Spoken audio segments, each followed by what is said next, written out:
Arizona Territory, 1872. Gunshots cracked through the desert air as a tall man in tattered clothes collapsed in the dirt, blood blooming across his shirt like a crimson rose. His eyes, sharp as a hawk's despite the pain, locked onto something in the distance as his hand reached weakly toward his holster. Too late. 3 days earlier, the sun hung mercilessly over Dead Rock, a town built by men who took what they wanted and paid only when someone bled. The main street lay quiet in the afternoon heat, save for the occasional tumbleweeds and the creaking of a weathered wanted poster flapping in the hot breeze. Ethan Thorne stepped into the Blackhorn Saloon like a ghost walking into firelight.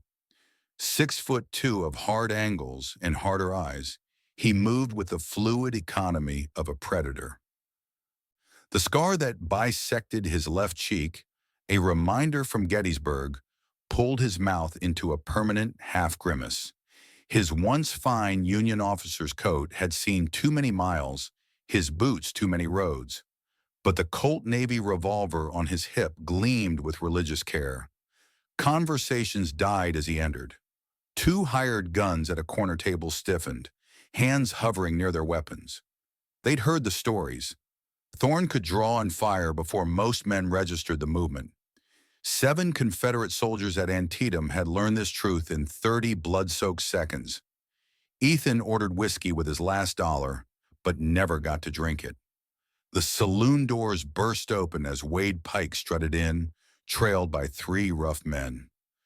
Pike, a slave trader whose ivory-handled bullwhip and silver-inlaid pistols spoke of profitable cruelty, dragged a young Apache woman by a length of rope around her neck. "Boys," Pike announced with theatrical flair, "got something special today." The woman stumbled but refused to fall. About 22, with coal-black hair partially braided with eagle feathers, she wore a torn buckskin dress. Her hands were bound, but her chin remained high, eyes burning with fierce dignity. "This here's Ayala," Pike announced, yanking the rope. "Last warrior woman of the Eagle Feather tribe. Caught her 3 days east after her people got themselves properly civilized by the cavalry." Laughter rippled through the room. "Starting bid for one night's entertainment, $5. Men shouted amounts, their voices blending into a chorus of lechery. The Apache woman, Ayala, swept her gaze across the room with undisguised contempt. When her eyes met Ethan's, something passed between them. Not a plea for help, but a challenge, a recognition. Ethan moved forward, cutting through the crowd like a knife.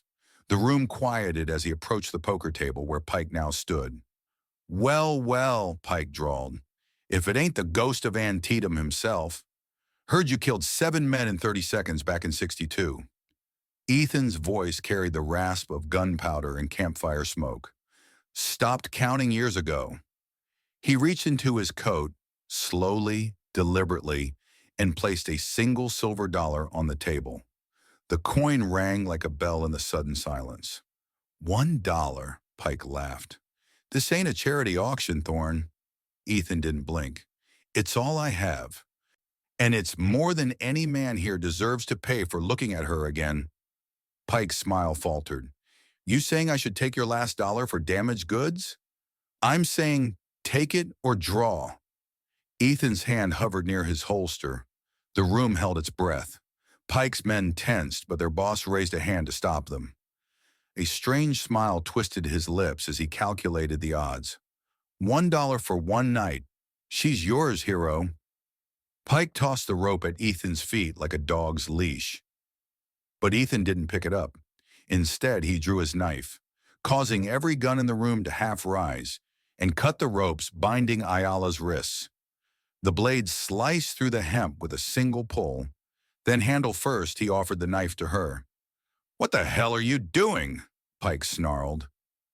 Ethan ignored him, his eyes on Ayala. "Your choice now," he said quietly. Something flickered across her face. Confusion, suspicion, the faintest trace of hope. She took the knife but made no move to use it. Pike's hand inched toward his gun. "This ain't how property works, Thorne. She's not property." Ethan's voice dropped to a register that made the room go still. And you'd be dead before your gun cleared leather. Pike's face darkened, but he stepped back. You'll regret this. Ethan nodded toward the door, and Ayala walked beside him, not behind as they left the saloon. Behind them, Pike whispered to his men, "Find Blackwell and his hunters. I want Thorne alive long enough to watch me skin that Apache bitch." Miles from Dead Rock, Ethan built a small fire in a natural depression that hid its light from distant eyes. The stars stretched cold and infinite above them as coyotes called in the distance. He handed Ayala half his jerky and water without a word. She watched him like a hawk studies a snake, knife still clutched in her hand. "Why did you buy me?" "I didn't." Ethan stared into the flames. "I bought them, leaving you alone." She studied his profile in the firelight. "White men always want something. Sleep then, or run. Your choice." He leaned back against his saddle, hat tipped over his eyes.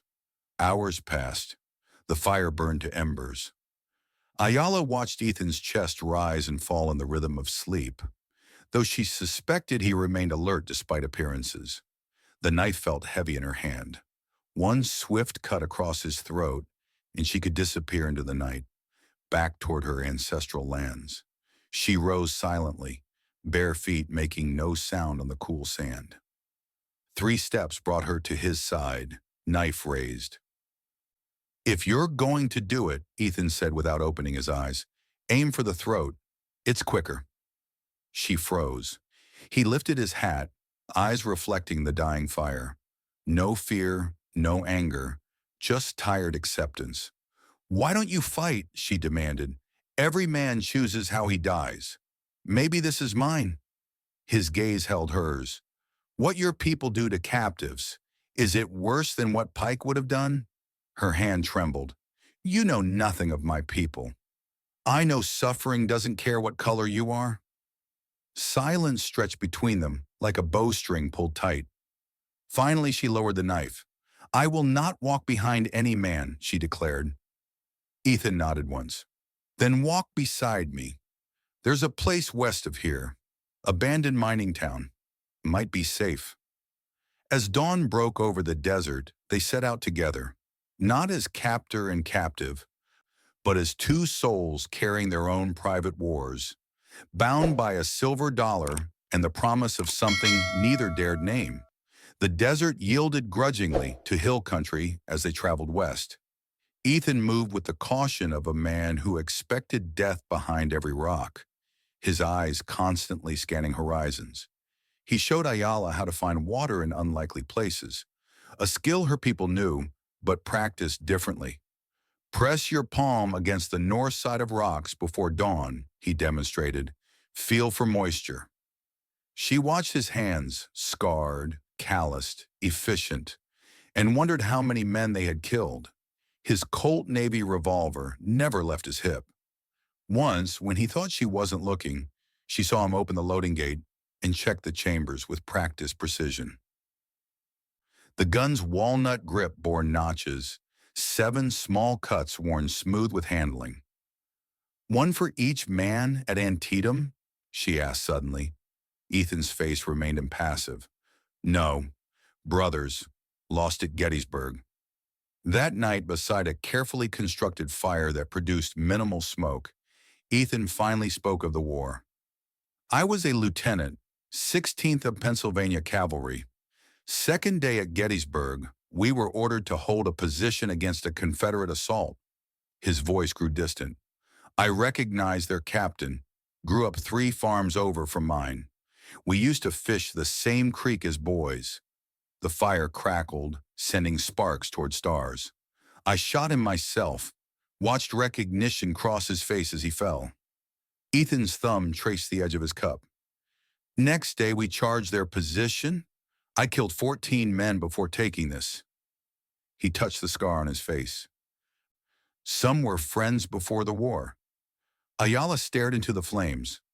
"My father, Gray Wolf, was war chief of the Eagle Feather people. When the Bluecoats came, they promised peace talks." Her voice hardened. They brought cannons instead. Father killed 7 soldiers before they shot him down. My mother died shielding my sister. I watched from the rocks above. Ethan nodded slowly. Sometimes surviving is the only victory we get. Is that why you bought me? Guilt? No. His eyes met hers across the fire. Maybe I'm tired of watching people die when I could stop it. Ayala considered this as the night deepened around them. Neither spoke again, but something had shifted between them, a fragile bridge spanning vast chasms of blood and history. Serpent Canyon loomed ahead, a narrow passage between towering rock walls that offered the only route through the mountains. I don't like it, Ethan muttered, studying the terrain with a soldier's eye. Perfect place for an ambush. Ayala pointed to almost invisible scratches on nearby rocks. Horses, 7, maybe 8. Passed yesterday. Ethan's eyebrow raised slightly. Good eyes. Apache eyes, she corrected. They had no choice but to proceed. The canyon walls closed around them like the jaws of some ancient beast, shadows deepening as they advanced. Ethan's hand rested on his revolver, steps measured and silent despite his boots. The first shot came without warning, a sharp crack that echoed off stone as a bullet sprayed rock fragments near Ethan's head. He dove behind a boulder, drawing his Colt in a single fluid motion. Run! He shouted to Ayala, who had taken cover in a narrow crevice. Instead, she knocked an arrow to a short bow she'd fashioned from mesquite wood the previous day. Her first shot found a bounty hunter perched on the canyon rim, sending him tumbling with a scream that cut off abruptly. Ethan fired 3 precise shots, each finding its mark among the rocks where rifle barrels betrayed positions. A man fell, clutching his throat.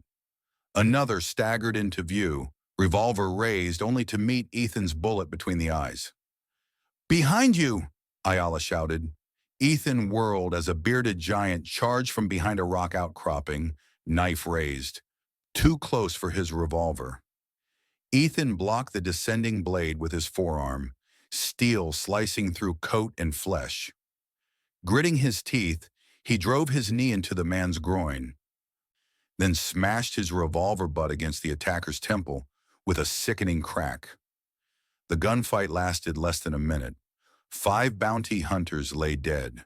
2 had fled, but victory came at a price. Ethan slumped against a boulder, blood soaking his left shoulder where a bullet had punched through muscle. His breathing came ragged, face pale beneath trail dust. Not my first bullet, he grimaced as Ayala examined the wound. She tore strips from her dress, binding the injury with practiced hands. Pike's men? Ethan nodded. He won't stop. That night, sheltered in a shallow cave, Ayala built a small fire and prepared a poultice of herbs she'd gathered along their journey. Ethan watched through pain-narrowed eyes as she mixed ingredients with water from his canteen. Learn from our medicine woman, she explained, applying the mixture to his wound. The sharp, earthy smell filled the cave. It will draw out poison. Later, when fever threatened to claim him, Ayala kept vigil. She placed cool cloths on his forehead, murmuring songs in Apache that spoke of healing and strength. By morning, his fever broke. As dawn painted the canyon walls with gold, Ethan taught Ayala to use his revolver. Thumb the hammer back first, he instructed, his voice stronger than expected. Press the trigger gently. Don't jerk it. She handled the weapon with natural precision, hitting 4 of 6 targets he'd arranged on nearby rocks. You learn quickly, he observed. I've watched enemies closely, she replied. Better to know their weapons. Ethan nodded, understanding the wisdom in her words. We should move. Those 2 who escaped will bring more. 3 days later, they reached Apache territory, rolling hills covered with juniper and pine, where wind carried the scent of sage and distant smoke. Ethan grew increasingly vigilant, knowing they walked a knife's edge between dangers. For Ayala, these lands stirred memories, both sweet and painful. My people hunted here when I was a child, she said, pointing to a distant mesa. The men would stand there to watch for deer in the valley. They made camp beneath a massive cottonwood tree beside a narrow stream. As moonlight filtered through the branches, movement in the underbrush brought them both instantly alert. Ethan reached for his revolver but froze as arrows appeared from all directions, aimed at his heart. Apache warriors materialized from the shadows, 8 men in hunting paint, faces hard as the land that bore them. Ayala stood slowly, hands raised, speaking rapidly in her native tongue. The warriors' eyes widened in recognition, but their arrows remained trained on Ethan. A hawk's cry pierced the night, not from a bird, but a signal. The warriors parted as a massive figure approached.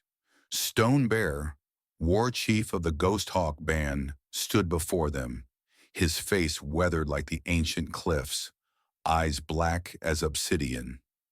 A necklace of bear claws hung around his neck, and scars mapped decades of battle across his chest and arms. "White man not welcome here," he said in broken English. Ayala spoke again in Apache, gesturing toward Ethan. Stone Bear's expression remained granite. "He says you bought her," Stone Bear said to Ethan. "Like horse." Ethan surprised them both by responding in halting Apache. "Gave freedom, not by person." Stone Bear's eyes narrowed. "You speak our tongue?" "Little," Ethan replied in English. "Fought alongside Apache scouts during war." The war chief studied Ethan with the intensity of a man who had buried too many dead at the hands of white soldiers. Finally, he turned back to Ayala. "If he friend, prove it," he challenged in Apache. "Kill him as your father taught. Show your heart remains with your people." Murmurs rippled through the gathered warriors. Ethan, understanding enough to grasp the order, slowly removed his gun belt and laid it at Ayala's feet. Then he knelt in the dirt, head unbowed. "If my death gives you a home," he said quietly, "aim for the heart." Ayala picked up the revolver, its weight familiar from his lessons. She pointed it at Ethan's chest, barrel steady despite the tremor in her soul. The entire band watched in silence, the moment suspended between heartbeats. Her finger rested on the trigger, eyes locked with Ethan's. No fear showed in his gaze, only calm acceptance. The revolver lowered. "No," her voice carried across the clearing. "This man shed blood protecting me when no one else would. He could have claimed me, used me, left me to die. Instead, he gave me a knife and called me equal." Stone Bear's face darkened. "Then you are not one of us." Ayala stood taller. "I am the daughter of Grey Wolf. I will always be Apache, but I do not kill those who save my life." Tension crackled through the night air. Warriors shifted uneasily, hands tight on weapons. Then a weathered voice spoke from the shadows. Two Moons, the eldest of the band, stepped forward, leaning on a gnarled staff. Lines mapped a century across his face, eyes clouded with age but sharp with wisdom. "The girl speaks truth," he said in Apache. "Honor demands gratitude as well as loyalty. Has not enough blood soaked these hills?" Stone Bear considered this, jaw working beneath stone features. Finally, he retrieved Ethan's revolver and handed it back to him. "Your blood spilled for Apache," he conceded grudgingly. "This means something. You stay one night, outside circle." That night, Ethan sat alone by a small fire at the edge of the camp. Ayala approached, carrying a wooden bowl of stew. "Why didn't you run when you had the chance?" she asked, settling beside him. Ethan accepted the bowl with a nod of thanks. "Been running my whole life. Sometimes a man has to stand for something." From across the camp, Stone Bear watched their silhouettes against the firelight, his perception of the white man slowly beginning to shift. Days stretched into a week. Ethan remained in the Ghost Hawk camp, initially tolerated, gradually accepted. He repaired weapons, reinforced defensive positions, and shared military tactics that might help the band survive in a world increasingly hostile to their existence. Stone Bear watched as Ethan showed younger warriors how to sight a rifle properly. "You fight like warrior," he acknowledged one evening. "For white man." Ethan nodded once, taking the words as the sparse compliment they were intended to be. Ayala moved between worlds, her Apache heritage and her unexpected alliance with this enigmatic white soldier. Children who had initially hidden from Ethan now followed him curiously, especially after he carved tiny wooden animals for them from juniper branches.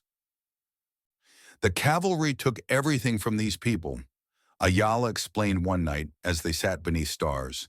"Their lands, their hunts, their way of life.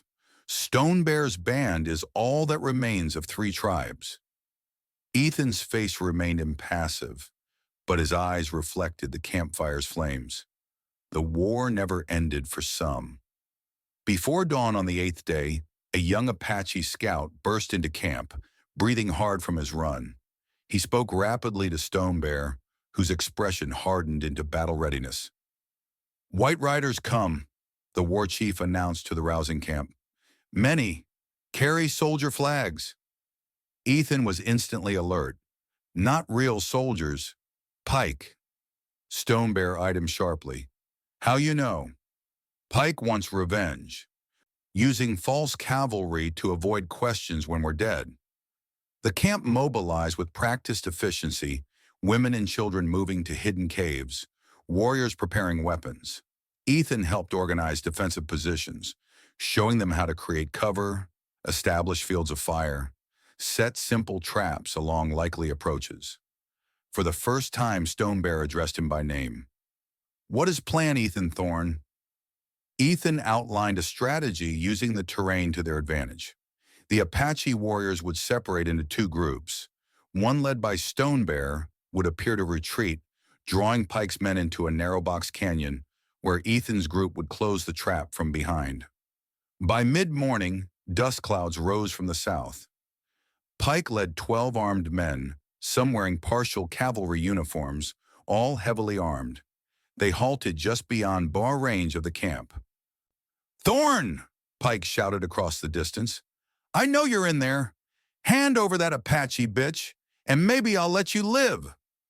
Ethan and Stone Bear exchanged knowing glances, each leading their warriors into position. The trap was set. Pike, in growing impatient, signaled his men forward. They charged into the seemingly abandoned camp, guns blazing at shadows. Stone Bear's warriors appeared briefly, firing arrows before melting away, leading the attackers deeper into the trap. The battle erupted with savage intensity. Ethan's group closed from behind, cutting off retreat. Rifles cracked, arrows whistled through morning air. Men screamed as they fell. Amid the chaos, flames erupted from a storage hut struck by gunfire. A child's cry pierced the din. Swift Fox, a 7-year-old girl, trapped inside the burning structure. Without hesitation, Ethan sprinted toward the flames. He crashed through the smoldering entrance, smoke instantly filling his lungs. The girl cowered in a corner, eyes wide with terror. He scooped her into his arms, turning back toward the door. Pike appeared in the doorway, rifle aimed at Ethan's chest. Hatred twisted his features into something barely human. "Should have minded your own business, Thorne." The shot thundered in the confined space. Ethan staggered but didn't fall. He charged forward, smashing into Pike, still clutching Swift Fox against his chest. They tumbled outside as the hut's roof collapsed in a shower of sparks. Ethan rolled clear, setting the girl safely aside. Blood spread across his shirt, a spreading crimson flower. Pike scrambled for his dropped rifle, but Ayala appeared like a vengeful spirit, her knife flashing in the sunlight. She struck with the precision of a born hunter, blade slicing Pike's arm to the bone. He howled, drawing a Bowie knife from his belt. They circled each other in the dust, steel glinting. Pike lunged, using his greater weight and strength. Ayala sidestepped, swift as a deer, her knife finding flesh with each movement. Around them, the battle turned decisively against Pike's men as Stone Bear's warriors closed from all sides. With a desperate roar, Pike charged again. This time, Ayala met him head-on, ducking beneath his slash and driving her knife up into his shoulder. He collapsed to his knees, weapon falling from nerveless fingers. Pike looked up at Ayala, expecting the killing stroke. Instead, she stepped back. "Death too easy for you," she said coldly. "You will face white man's justice." Stone Bear approached. The battle finished. All of Pike's men lay dead or captured. The war chief looked at Pike with undisguised contempt before turning his attention to Ethan, who lay propped against a log, pressing a hand to his bleeding chest. "Get the medicine, woman," Stone Bear ordered. "Quick!" Ethan's world narrowed to pinpoints of light and shadow as Ayala knelt beside him. Swift Fox huddled against his side, small hands clutching his arm. The last thing he saw before darkness claimed him was Ayala's face, fierce and determined, refusing to let death take him. Consciousness returned slowly, washing in like tide over rocks. Ethan opened his eyes to find himself in a medicine lodge, smoke holes above allowing shafts of light to pierce the dimness. His chest was wrapped in poultices and bandages, pain a dull throb beneath healing herbs. Ayala sat beside him, grinding medicines in a stone mortar. Swift Fox lay curled asleep nearby, clutching a wooden fox Ethan had carved. "How long?" he rasped. "4 sons," Ayala replied without looking up. "Bullet missed heart. Stone Bear says Great Spirit not ready for you." Ethan attempted to sit up, grimacing at the fire in his chest. "Lie still," she ordered. "You walk too close to spirit world." Days passed. Ethan regained strength slowly, moving from the medicine lodge to sitting outside, watching camp life continue around him. No longer an outsider, he had become something unprecedented. A white man accepted, if not fully as one of them, then as something more than enemy. Pike had been taken to the territorial capital by 2 warriors who understood white ways, charged with attempted murder and falsely representing military authority, hanging offenses in the territories. Stone Bear ensured Ethan's role in defending the camp was prominently featured in their testimony. A month after the battle, Ethan could walk the perimeter of the camp unassisted. Stone Bear found him watching sunrise from a small rise. "My people say you should stay," the war chief offered gruffly. "You fight like Apache now." Ethan considered the unexpected honor. "I have another idea, something that might help both our peoples." Later that day, he led Stone Bear and Ayala to a high ridge overlooking a broad valley where a creek provided year-round water. Ancient cottonwoods lined the banks, and natural rock formations offered defense and shelter. "Not Apache camp, not White Town," Ethan explained, gesturing to the valley. "Neutral ground, safe for both."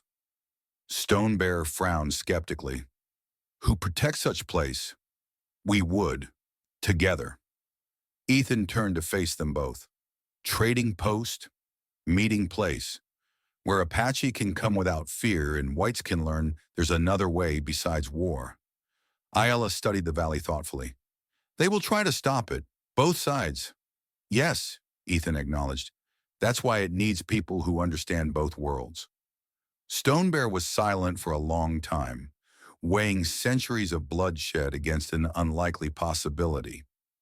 Finally, he nodded once. "Ghost Hawk will help build this place. If it fails, we lose nothing more. If it stands—" He left the thought unfinished. Turning to leave, the war chief paused. "What will you call this place, Ethan Thorne?" Ethan looked at Ayala, then back to the valley. "Peace Creek." After Stone Bear departed, Ayala moved to stand beside Ethan at the ridge's edge. "You never asked me to go with you." "I don't ask," Ethan replied quietly. "I offer." She studied his profile, the scar that marked his face, the eyes that had seen too much death. "The silver dollar you spent on me, was it truly your last?"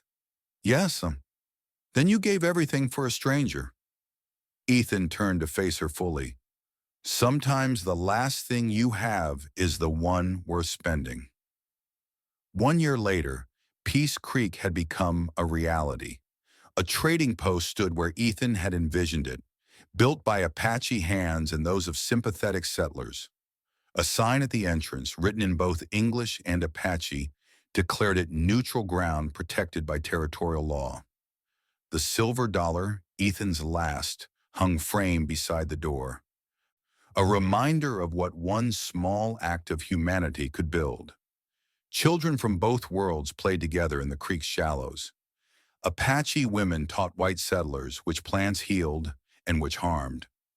Former soldiers learned from warriors how to track and hunt the land's elusive game. Not utopia, but something rarer, a beginning. On the ridge where the idea had first taken form, Ethan and Ayala stood watching the valley's growth. Their relationship had evolved into something without name in either culture, bound by respect, forged in fire, strengthened through shared purpose.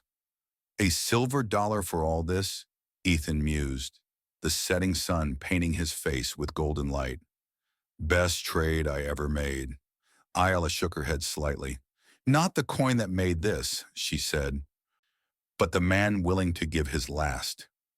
They stood shoulder to shoulder as dusk settled over Peace Creek, two worlds bridged by a single silver dollar and the freedom it had purchased. Not freedom to escape, but freedom to build something neither could have created alone. And that, dear listeners, was how one man's last dollar changed the wild frontier, where sometimes freedom's price isn't measured in gold, but in the courage to stand when others flee, to see humanity where others saw only difference, and to spend your last silver dollar not on survival, but on what makes survival worthwhile. If this tale of honor and redemption stirred something in your soul, don't forget to subscribe for more forgotten chapters of the American frontier, where a single act of courage could change destiny itself.